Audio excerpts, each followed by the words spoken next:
What is our nature? And is there even such a thing? Are humans naturally selfish and set to acquire more property, more material things, as Hobbes argued in his famous book Leviathan? Or was Rousseau right, proposing shortly after that our nature is compassion and empathy, but that it gets corrupted by society? As he said, man is born free, and everywhere he is in chains. Well, I will probably not be the one solving this riddle in the next 25-30 minutes. However, my experience with this channel, launched 6 months ago, has taught me more about human nature than I expected. And it might bring some insights about ourselves. Well, at this point, you probably think, what could social media tell us about human nature? It is its opposite. It's a social structure. Humans collaborating in this virtual project. But this is misunderstanding what the OGs of political philosophy, the Hobbes, Rousseau, but also Locke and Kant, understood about the so-called state of nature. The state of nature is a controversial concept first proposed by Hobbes. In short, the core question it tries to answer is, why are we accepting political authority? And why does the state have the right to use force against its citizens? This debate forms the backbone of political philosophy. Hobbes tries to answer those by looking at a hypothetical pre-society, what he calls the state of nature. In this state, humans are not subject to a government and its laws. They can literally do whatever they want. Sounds great, right? Well, not for Hobbes. He argues that it is bella omnium contra omnes, a war of all against all. Life is solitary, poor, nasty, brutish, and short. Now back to social media. Of course, certain rules apply, like some censorship on the comments on content that can be shared on the platform, for example. However, due to anonymity and being faced constantly with others' opinions, the picture starts to show similarities with the state of nature. I argue here that modern social media is a mirror to our deepest self, where most social rules stop applying, anonymity keeps us away from consequences, and we have the opportunity to type out loud what we really believe inside. And more importantly, there is no one to decide who is wrong or right, which is one of the main problems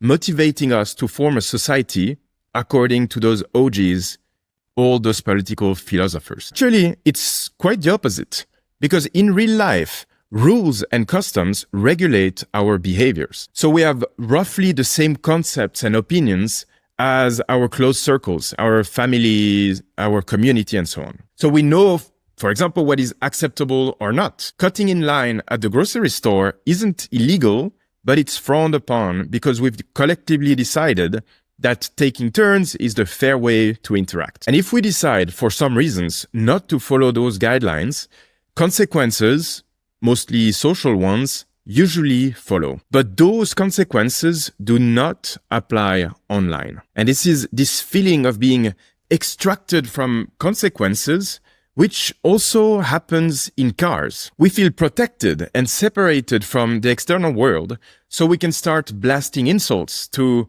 the grandmother who slightly braked in front of us for no reason. If everybody drove convertibles, this probably wouldn't happen. This is why I decided to partner with the sponsor of this video, Ford Convertibles.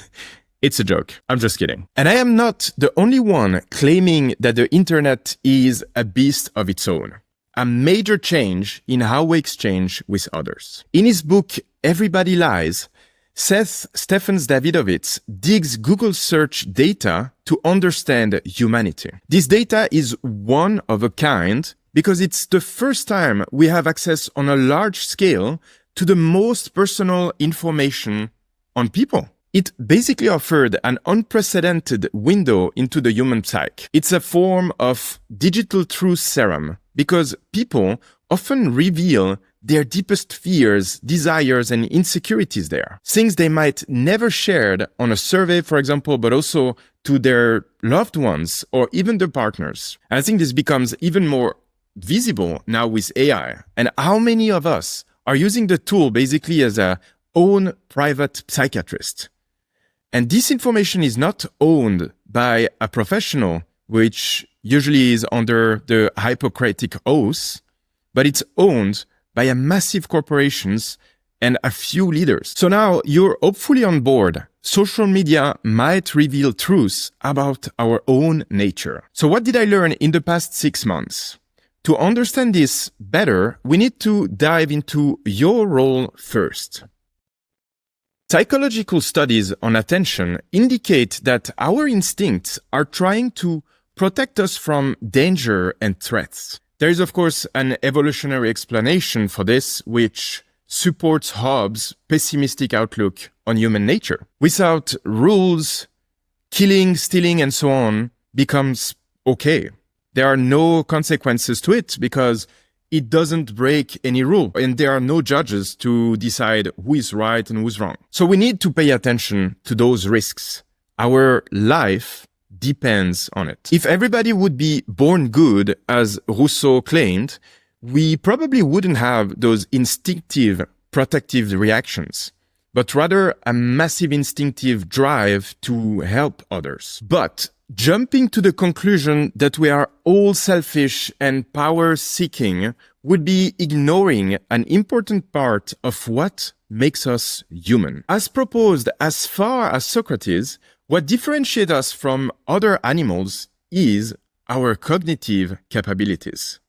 Reason. And if something is true of the state of nature, it is that it concerns humans, which are rational. And this is actually very Rousseauian. I'm actually not sure how to pronounce this one, but Rousseauish then. He argues that we have two main capacities in the state of nature. On one side, we have freedom, which he defines as acting beyond instinct. And on the other side, we have perfectibility, the capacity to learn from experiences and improve. So in short, we possess reason. Now let's go back to social media. Should we consider ourselves guided only by our most basic instincts?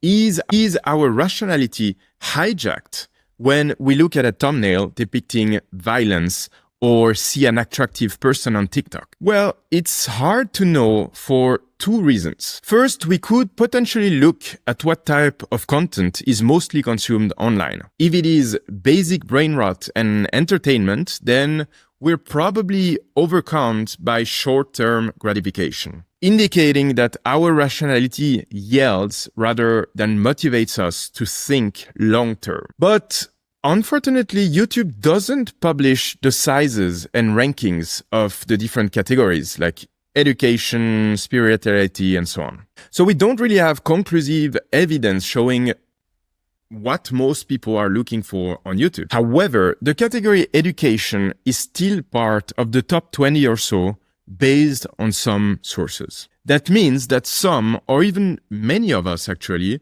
are using it as a tool for learning rather than wasting their time. And the second point is that some educational creators are rocking it, and some even in the last few years. For example, on the philosophy space, there is Joe Foley from Unsolicited Advice and Oli Sunvia, who managed to bring complex topics to a wide audience. And if you do not know them, I highly recommend checking them out because they have amazing content. So again, it would be false to conclude that social media, or YouTube in this case, is just feeding on our most basic instincts. So yes, there is hope, but we're not saved yet. There is a bigger force shaping all of this, and it's one that I didn't expect to dominate my work in the last 6 months as much as it has. Because during this time, it became clear to me that the path to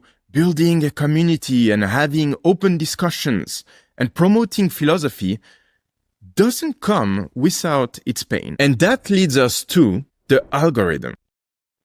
The algorithm is the absolute sovereign, Hobbes spun, of social media. It makes or breaks a channel, and it decides who sees what at what time. And one of the problems with this algorithm is that it is famously opaque. Nobody really knows what it bases its recommendations on and how to satisfy it for reaching wider audiences and ultimately growing the channel. That being said, it's clear that it bases its recommendations mainly on two performance indicators: the click-through rate and the average watch time. And to clarify, I'm not showing you and telling you about those numbers so that you can grow your own channel, but I'm showing them because they reveal how attention works. The click-through rate is the percentage of people who click on the thumbnail when it's being shown in their feed, the main page, or suggestions. This one is really, it's more than just a metric.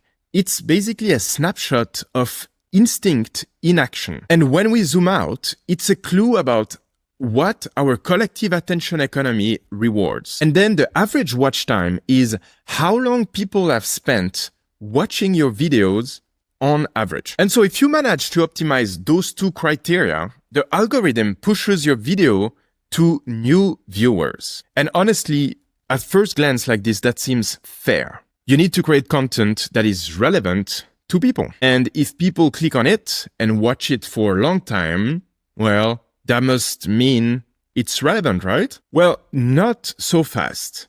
Because what sounds like a good idea actually has dark consequences. The click-through rate is based on decisions your brain takes in milliseconds and in a highly competitive environment. And so the Rousseauian rationality can't even come into play there. The performance is highly sensitive to basic instincts and therefore cognitive tricks. The second one, average watch time, is less clearly oriented to emotions, at least at first glance. The content must be relevant in order to maximize watch time, but the reality is different than it looks.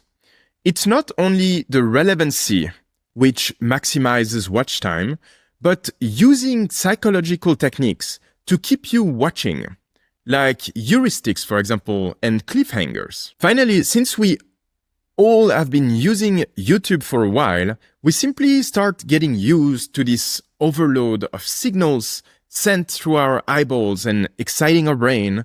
So this effect starts to decrease. And this creates a vicious cycle because the creators, they must level up their game in order to grab the attention of the viewers. If they fail at that, they become irrelevant. And so the incentives in place are not oriented to a de-escalation. It's quite the opposite. And this is a classic example of what is called the tragedy of the commons. Let's get a quick review of what this theory is. The tragedy of the commons is when shared resources get depleted because individuals act in self-interest. For example, you can have 3 farmers that overused a shared field for short-term gain. And so the field would be completely destroyed in a few years unless they agree on rules that protect it. And so on YouTube, the commons is our shared attention. And Hobbes would predict that without restraint, each creator will grab as much of it as they can, escalating until the whole space is noisier, it's faster, and it's more extreme. And the paradox is that in protecting our own visibility as creators, we destroy the environment where thoughtful content could survive. And so what happens when those two variables, the click-through rate and watch time, are performing well? Well, the algorithm is happy and it will broaden the reach of the video. It will show it to more people. And these people, they're further away from the core audience of the creator. They, for example, did not show a clear interest in philosophy. And if this new audience reacts positively to the video by clicking on the thumbnail and watching most of the video, the algorithm will push it further to an audience which has even less interest in philosophy, and so on until it goes viral. Okay. Let's think about this for a moment.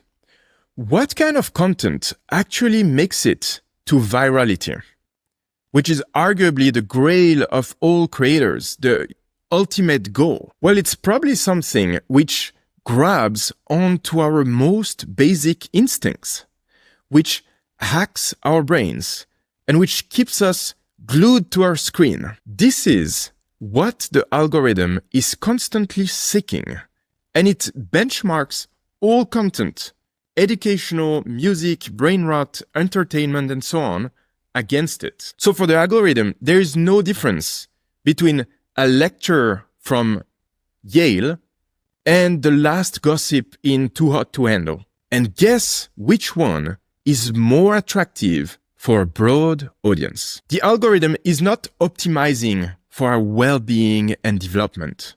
It is optimizing for attention, and attention is captured by hacking our brain. When the video fails at grabbing our attention, the algorithm stops promoting it because it is not relevant to a broad, diversified audience. But certain educational videos do go viral, right? Well, when they do, it is usually for all the wrong reason. I am an immigrant. I'm speaking from personal experience. Get the hell out. I don't even like... You're really quite something, you are. Aren't I? But you're really quite nothing, right? You're not a Christian. Okay, I'm done with him. And creators are constantly nudged toward making exactly this kind of content. Everything pushes us to be more controversial, more emotional, and more polarizing. For example, there are tools that help a creator to create a title or a thumbnail. And this is the kind of suggestions that they recommend in order for the video to perform well. So let's pause again for a moment. As creators, we face a crucial question. Is hacking our viewers' attention a form of manipulation? And it's tempting to dismiss this by saying, well, it's no different from the constant advertising we already see everywhere, right? But in my opinion, that only sidesteps the issue, because advertising itself, or at least certain forms of it, may already be manipulative. So we can just hide behind society's other problems. We need to confront this question directly. So let's do that. First of all, what is manipulation? That is another question that some people have debated. Philosophers, of course. One common definition of manipulation is a form of influence that is neither coercion nor rational persuasion. A key view is that it works by bypassing reason. And this is by definition, because it says it is not rational persuasion, so it makes sense that if it sidesteps reason, then there must be manipulation. But there are some challenges, because sometimes we accept that non-rational persuasion is legitimate. For example, you've seen the graphic images on the cigarette packs showing the harms of smoking. And many of us see that as beneficial. However, emotionally charged ads for gambling sites, for example, promising the chance to finally get rich, are often viewed as wrong. So this suggests that there is something more that is required to be called manipulation. And I see two possible factors: the consequences and the intent. So it may be acceptable to bypass reason if the aim is to genuinely benefit someone. Of course, this is highly subjective, and honestly, I'm not entirely convinced myself. But it could explain why steering someone toward a brain rot video for monetization feels wrong, while sharing educational content to improve critical thinking feels acceptable. Maybe if we're all using the same psychological techniques, but for different goals, that makes it ethical? Or maybe we're just using education as an excuse to justify manipulation. I'll leave it at that for now, as I'm still working through this dilemma myself. But I might be overthinking this. Maybe we can simply look at what the creators themselves think of these techniques, especially those who teach other creators, the so-called social media experts. As it turns out, one of the best tricks to boost average watch time is to hook the viewer in the first seconds of the video. Today we're talking about hooks. If you want your videos to perform better, you need to focus on leveling up your hooks. Literally, like a fish. As Niederhäusern, sorry if I pronounced that wrong, explained in his book Hooked, How to Build Habit-Forming Products, technologists build products meant to persuade people to do what we want them to do. We call these people users. And even if we don't say it out loud, we secretly wish every one of them would become fiendishly hooked to whatever we're making. And this is the thumbnail from one of those successful social media educators. But wait, maybe that is just an analogy. So let's listen to his recommendations before jumping to conclusions. In that training, I covered these things in depth. 1, hook psychology. How do hooks actually work under the surface and manipulate viewers' brains? 2, what is my Wait, what? Let's replay this one. under the surface and manipulate viewers' brains?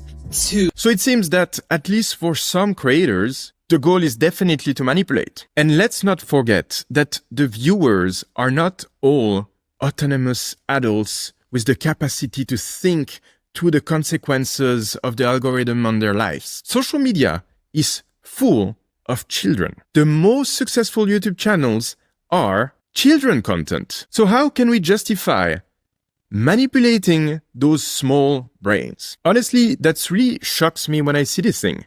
There's creators that are absolutely disconnected from their viewers, seeing them as numbers on a screen, which needs to be manipulated in order to be successful, to grow your channel, or to monetize. And the creators in the comment section of this video absolutely love it. But wait, did I not use all of those tricks in my videos as well? Well, let's watch some of my thumbnails. I use emotions. I create more polarization than what my video actually aims at. I use hooks in the beginning of most of my videos. Well, again, you got me. Yes, I did. And this video, by the way, is no exception. Now, there is a few things that you should know about me if you didn't get it by now. I make mistakes. I don't own certainty. And I try to learn and reflect on my own experience, which is exactly what I'm doing with this video, by the way, reflecting on those last 6 months. So I'm not taking the moral high ground here. I am part of the system, and I'm wondering if that is what I should be doing. And you will see that this is an important point that I will address soon enough in this video. To understand how we got here and how it got this bad, we need to look back. No, not literally. Wasn't the project of social media to exchange more often with our loved ones, to be able to keep up to date with this friend who is living abroad, and to keep contact with our ex-colleagues in certain jobs? Didn't we jump on this train with excitement and gratefulness when it all started? This is one device, and we are calling it iPhone. Well, actually, we need to go back even further than that, to the 20th century. I can work, even enjoy bowling after a busy day. Believe me, InfoRub really works. As James Williams, a former golden boy at Google, explains in his book Stand Out of Our Light, the 20th century marked the point where persuasion became industrialized. This was when the modern advertising industry really took off, applying new insights from psychology and decision-making science. In a way, it's the great-great-great-grandparent of today's YouTube, hooks, and clickbaits. The shift was dramatic. Until then, advertising mainly aimed to win new customers by giving them information. It still appealed to reason at the time. And on top of that, the arrival of mass media like TV and radio expanded the reach of these ads even further. And you know what sucked before that? When you put a billboard on the highway, what it is very hard to know if people actually look at it and how many of them actually decided to go and purchase the product just because of this. And then the internet was born. You can imagine the impact. Of course, it meant a broader reach and new ads placements, but that's not what really put advertising on the map. The real game changer was that advertising became measurable. And oh boy, technology followed. Analytics, testing, message delivery, automation, and personalization, they all gave birth to an entirely new sector: digital advertising. And so the internet, originally an academic project to connect universities together, soon found its engine: advertising. This turned it into a self-financing service, and it took it through to the moon, basically. Soon enough, advertising became the primary benchmark for how digital services were designed. And so the goal shifted to capturing as many eyeballs as possible, giving rise to the attention economy, an industry built to maximize the time and focus of its user. And with it, the psychological tactics of advertising flooded the internet. And I hope that you realize how absolutely mind-blowing this is, because this means that advertising went from informational content to attention grabbing, and due to its power to finance the internet, it just brought it along. In the words of James Williams, in order to win the fierce global competition for our attention, design was forced to speak to the lowest parts of us and to exploit our cognitive vulnerabilities. Quick disclaimer, I'm not claiming that all advertising is bad or that the internet is bad. In fact, I work in digital myself, and like any field, our actions raise ethical challenges. So what I'm highlighting here is simply part of the history of technology.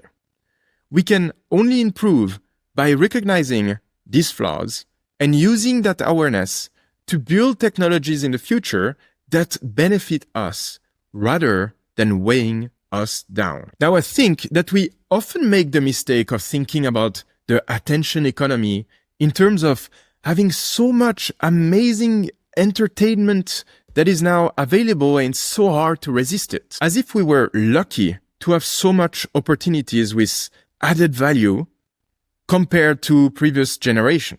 But this history tells us something else. The internet wasn't built to create products and services that enhance our well-being or fulfillment. It was built from the start to keep us hooked. So we'd spend more time exposed to ads, and those ads are shaping our decision not through sound reasoning, but by exploiting psychology. And often, those tactics, they divert us from our goals rather than bringing us closer to them. Again, James Williams uses the analogy of the defective GPS to exemplify this. If you buy a new GPS, and each time you use it, you end up in a totally different destination than you expect, well, you probably would use it maybe a few times and return it because it just doesn't work. However, I quote, "Yet we do precisely this on a daily basis when it comes to the technologies that direct us through informational space." Can you relate with this analogy?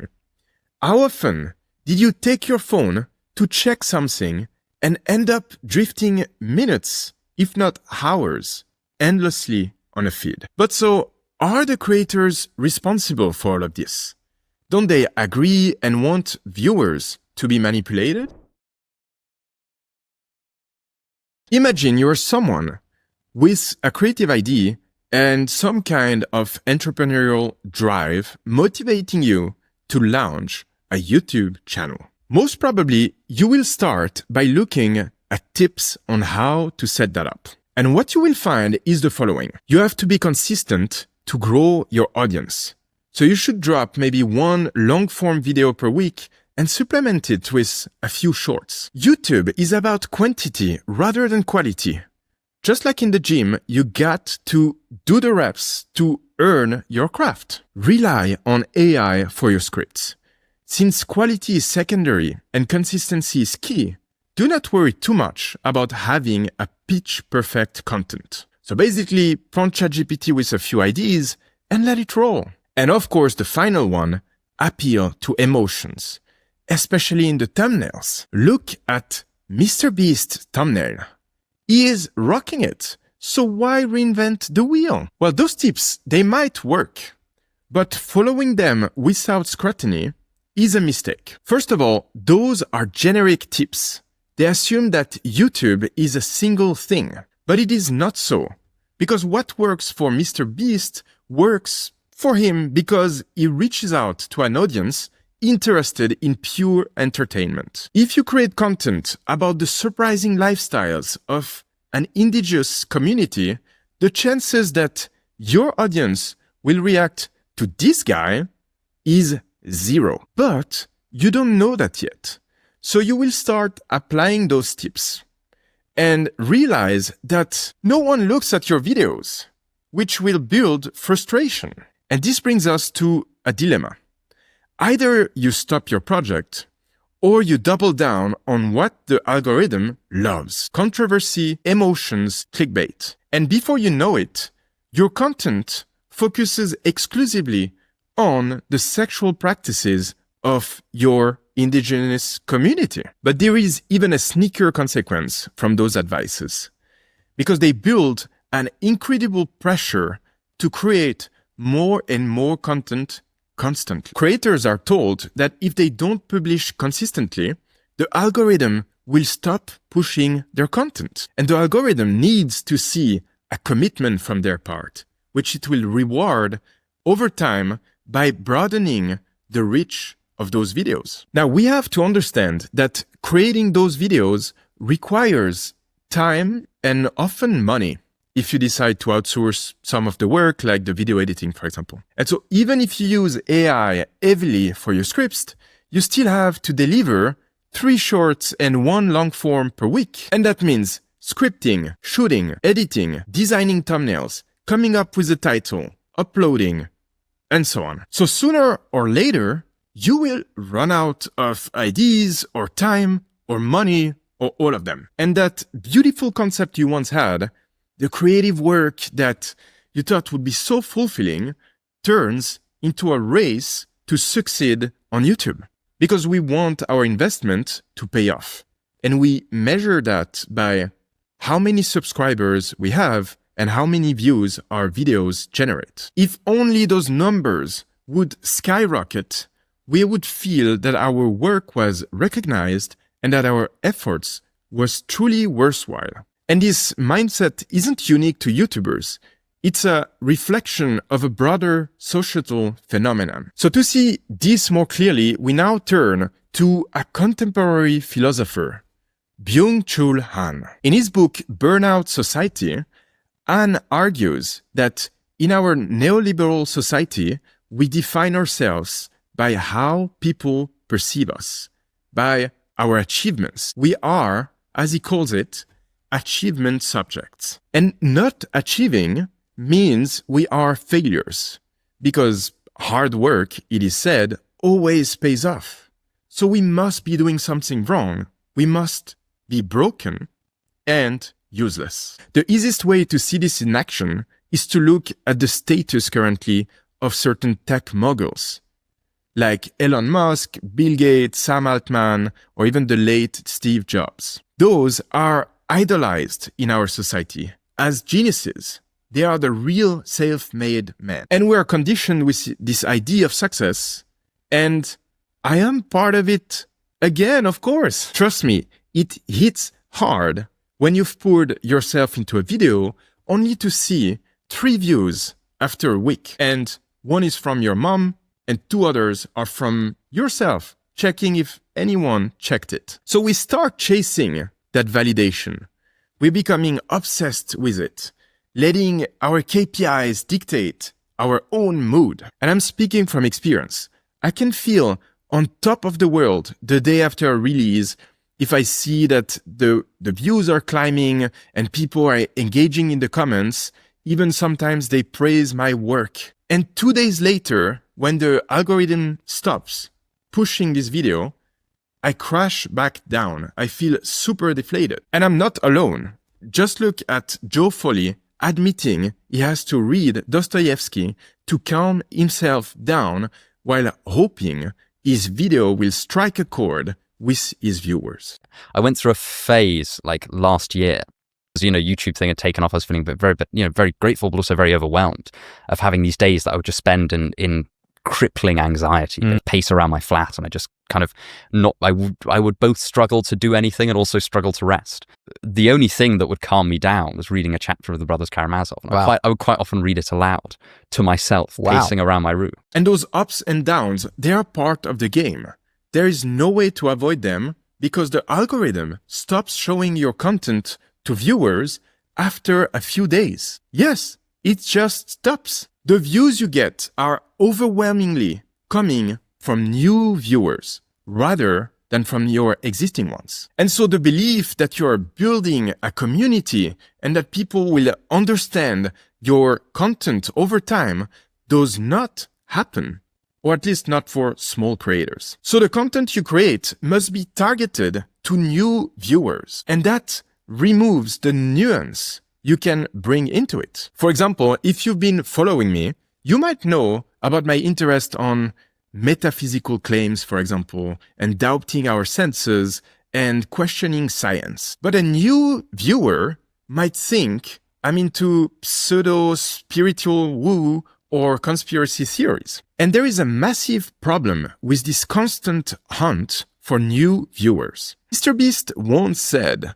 "It is not the algorithm that doesn't like your content, it is your audience." Anytime you say the word algorithm, just replace it with audience, and it works perfectly. Like, the algorithm didn't like that video? No, the audience didn't like that video. Literally, that's it. If people are clicking and watching, then it gets promoted more. And that's literally all the algorithm does, is reflect what the people want. And that sounds catchy, but it is wrong. It ignores that the algorithm defines the playing field. You're not just convincing someone to watch your video. You're competing against millions of thumbnails and titles, all engineered to hijack attention. And the algorithm doesn't care about your content. It cares about this click-through rate and the watch time. So you could make the most valuable video for your audience and still get buried. Boring thumbnail, dead. Weak first 30 seconds, dead. No hook, dead. The system rewards what grabs attention fastest, not what is meaningful. Since the algorithm stops pushing your videos after 2-3 days, a thought naturally pops up in your head. How can I satisfy the algorithm to get more pushes?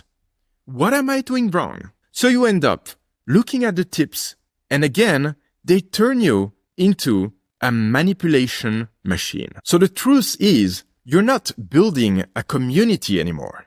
You're competing for a moment's glance. Each video is a pitch. It's not a conversation. So now coming back to Han. If we don't achieve, we are nothing. And he says it beautifully in those two quotes. The depressive human being is an animal laborans that exploits itself. And it does so voluntarily, without external constraints. It is predator and prey at once. And also, thus the achievement subject gives itself over to compulsive freedom, that is, to the free constraint of maximizing achievement. So for Han, our society is not based on what we must do anymore. There is no state forcing us to track our sleep to become more productive, to fill in infinite to-do lists, to spend hours at the gym to become more attractive, or to grow a channel on YouTube. In this society of compulsion, everyone carries a work camp inside. This labor camp is defined by the fact that one is simultaneously prisoner and guard, victim and perpetrator. In short, we choose to optimize everything, and then we resent ourselves for it. So is there no escape to this? Are we bound to be in chains? So yes, I've used some kinds of clickbait at some point, and I've crafted thumbnails that exaggerate tension. I have framed ideas in ways that make them more clickable, more dramatic. And I did it not because I thought that it was the right thing to do, but because I was afraid. Afraid that without playing the game, no one would see this channel. No one would hear about the ideas I cared about.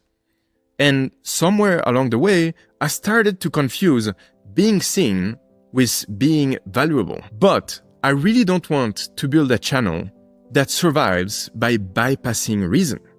That is not why I'm here. I didn't start this to become a better performer. I started it to understand the world more clearly and to think more honestly. And if that means slower growth or fewer clicks, so be it. Going forward, here's what you can expect from this channel. Genuine reflection. Whether through videos I release not on a fixed schedule anymore, but when I have something truly worth sharing. Or through the podcast conversation with some of the most interesting minds in our society. And so if the world rewards noise, maybe silence with intention is an act of rebellion.